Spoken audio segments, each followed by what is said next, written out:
नमस्कार मित्रों, मैं राजीव मिश्रा और आप देख रहे हैं स्वैच्छिक दुनिया न्यूज़ चैनल। आइए बात करते हैं इस वक्त की कुछ बड़ी खबरें। अधिकार सेना के राष्ट्रीय संयोजक अमिताभ ठाकुर और डॉक्टर नूतन ठाकुर कानपुर की यात्रा पर आए। प्रेस वार्ता में उन्होंने कहा कि अधिकार सेना आम नागरिक के अधिकारों की रक्षा और अत्याचार, अन्याय तथा भ्रष्टाचार के खिलाफ बनी है। उन्होंने कहा कि उनकी कानपुर यात्रा का मुख्य उद्देश्य गंगागंज गांव इलाके में अधिकार सेना के कार्यालय का उद्घाटन करना तथा कानपुर में पार्टी के विस्तार के संबंध में पार्टी कार्यकर्ताओं से विचार विमर्श करना है। अमिताभ ठाकुर ने कहा कि कानपुर में अधिवक्ता सूर्य प्रकाश वाजपेयी को अधिकार सेना की ओर से मेयर प्रत्याशी बनाया गया है।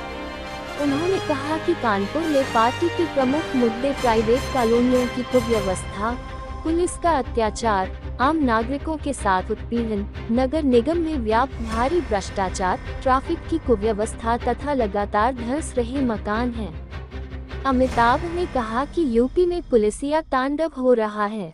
यहाँ अंडे के हाफ फ्राई और फुल फ्राई की तरह हाफ और फुल एनकाउंटर किए जा रहे हैं। उनमें भी पैसे लेकर एनकाउंटर किए जाने की शिकायत लगातार आ रही है। कार्यक्रम के दौरान कानपुर जिलाध्यक्ष नीलम सिंह, उपाध्यक्ष सत्या सिंह और विक्रांत पांडेय सहित तमाम लोग शामिल रहे। कानपुर से संवाददाता मुजम्मिल अहमद की खास रिपोर्ट। का प्रबल विरोध करना, लोगों को यह एहसास दिलाना कि संविधान प्रदत्त सारे अधिकार उनके हैं।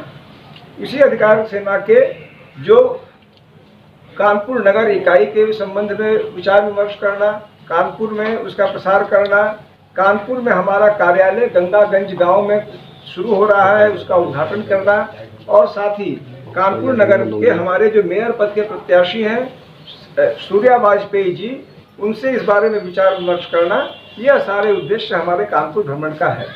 आप काफ़ी समय एक अधिकारी के रूप में काम रहे हैं, क्या कमियां रही हैं, क्या है? देखिए, पुलिस में जहां मैं रहा और प्रशासन में मेरी निगाह में जो सबसे बड़ी कमी है वह यह है कि अफसर, जहां अफसर को कहा जाता है कि झुको, वहां उसकी जगह वह तलवे चाटने लगता है।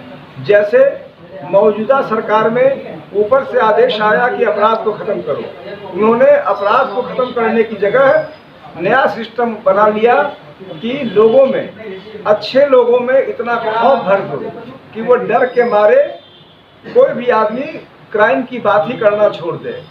कहने का मतलब ये है कि उसके साथ कोई भी घटना घटे वो थाने न पहुंचे, वो इतना भयभीत रहे कि उसके साथ सारी घटना हो रही है वो चुपचाप सहन करे। दूसरा, निर्दोष लोगों के खिलाफ आप कभी हाफ फ्राई कर रहे हैं, कभी फुल फ्राई कर रहे हैं, यानी कभी आप हाफ एनकाउंटर कर रहे हैं, कभी फुल एनकाउंटर कर रहे हैं। एनकाउंटर को लेके पैसे मांगने की बात जब हम सेवा में शुरू में आए थे तब गाजियाबाद में, मेरठ में ये चलता था कि एनकाउंटर लिए गए पैसे लेके राइवल गैंग्स के साथ। आज वह हकीकत उत्तर प्रदेश में देखी जा रही है। आप लोगों ने देखा कल या परसों ही पुष्पेंद्र यादव केस जो झांसी का था, एक लंबे संघर्ष के बाद उनके परिवार वालों के लिए हाई कोर्ट ने उसमें एफआईआर का आदेश दिया, जो साबित करता है कि किस प्रकार से उत्तर प्रदेश में लगातार फर्जी ढंग से एनकाउंटर हो रहे हैं। तो जो सबसे बड़ी समस्या है यूपी में वह यह है कि कानून व्यवस्था बनाए जाने के नाम पे आम नागरिक का उत्पीड़न हो रहा है, उसके सारे अधिकार छीन लिए जा रहे हैं। सत्तारूढ़ पार्टी के लोगों द्वारा जो भी कहा जाए उसमें कोई कार्रवाई नहीं।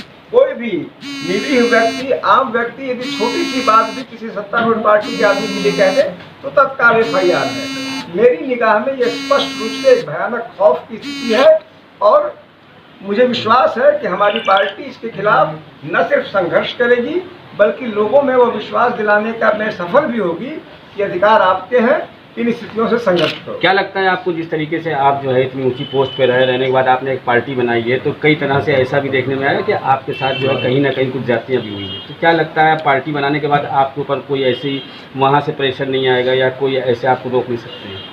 देखिए, ईश्वर की कृपा से मैंने बहुत कुछ देखा है। नौकरी से जबरिया निकाला गया, घर से जबरिया खींच के जेल भेजा गया, इसीलिए भविष्य में मेरे साथ और कुछ जबरिया नहीं होगा यह मैं नहीं मानता। कुछ भी जबरिया होगा, लेकिन ये इसमें भी कोई शक नहीं कि मैं इन स्थितियों से मैं झुकने वाला नहीं हूँ। जो हमारा उद्देश्य है, जो हम लोगों का उद्देश्य है कि हम आम नागरिकों में यह भाव जगा पावें कि संघर्ष करें, अपने अधिकारों को समझें, उस उद्देश्य के लिए हम लगातार लगे रहेंगे। जाहिर सी बात है, जिनके पास ताकत है वो अपने ताकत का गलत दुरुपयोग अपने अपने सुविधा के अनुसार जरूर करें। 2024 देखिए, हम सिर्फ यह चाहेंगे कि स्थितियां जो हैं वो बदले। वर्तमान स्थितियां हम लोगों की निगाह में देश के लिए माकूल नहीं है, क्योंकि यहाँ अपनी ढपली अपना राग चल रहा है। इसीलिए जो कह रहे हैं सब अच्छा है, लेकिन हमारा मानना है कि स्थितियों में बदलाव होने की जरूरत है, ताकि आम नागरिक स्वतंत्र भाव से सांस ले सके। नहीं, वो ठीक आपने कहा। स्थितियों में कोई भी एक व्यक्ति विशेष को लेकर मैं यह जरूर कहूँगा कि बदलाव आवश्यक है। उस समय कौन चेहरा सबसे सफल होगा, सबसे आगे आएगा, मुझे लगता है उसके लिए मेरे स्तर पर या किसी के स्तर पर कोई भी टिप्पणी करना प्रीमैच्योर होगा।